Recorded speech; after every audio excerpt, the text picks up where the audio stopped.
What if I told you that anxious is a valid emotion? Everyone feels it. Yes, it's absolutely normal to feel anxious. And what if I told you that for so many of us, when you feel anxious and when you feel excited, you're going to feel the exact same sensation in your body. Sweaty palms, racing heart. Difference, in one you'll smile, in the other you might frown. Hi, I'm Chetna. I'm a positive action coach, and this is my Speak, Listen series. Speak, listen, act. It truly is that simple. But what does that have to do with feeling anxious or feeling excited? Well, that's what the series is all about. It's telling you what you are feeling and how you can express it so that you work through that emotion instead of making it larger than who you are. Think about this. When do you feel anxious?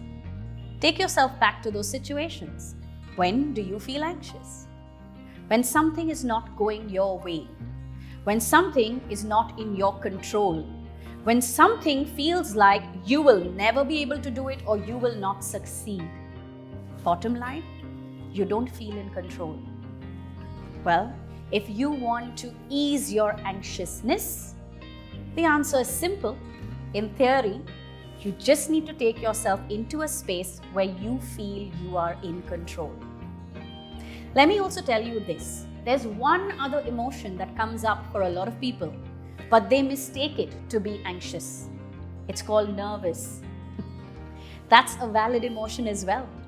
Think about that person standing backstage, feeling butterflies in their belly, waiting to go on stage.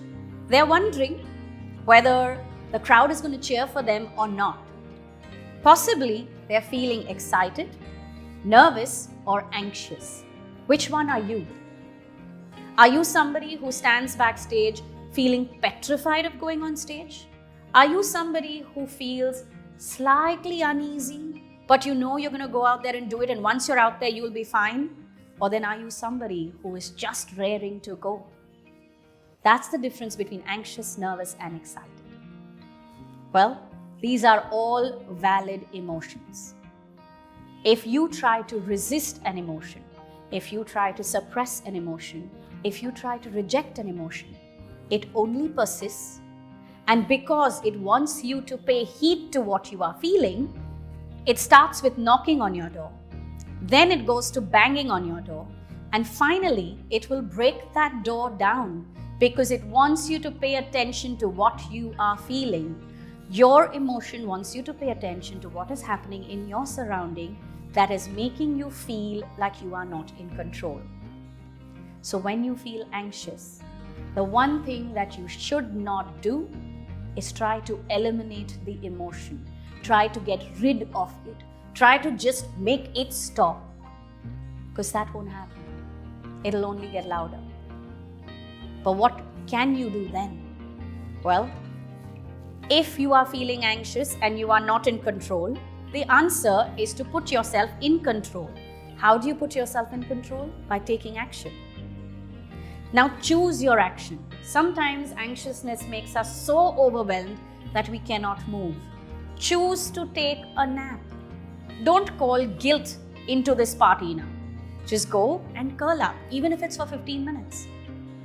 If you are feeling anxious and you just feel like everything is moving too fast, well, actually, physically move that fast. Go for a run, go for a walk, make a to-do list and scribble on that page, write everything down. Take some action. That is one of the reasons why it is easier for somebody to go from feeling anxious to feeling excited than for you to go from feeling anxious to calm. Remember one thing, anxious is at one vibration. Calm is at another vibration. The difference between the two is too massive for you to make that leap in that moment when you are spiraling down. It's as if you're in a nightclub and somebody is playing a really fast song and you have just got your partner to slow dance. It's not going to go together. So don't do that with yourself when you are feeling anxious. Like I said, life can be that simple. Speak, listen, act. It really is that simple.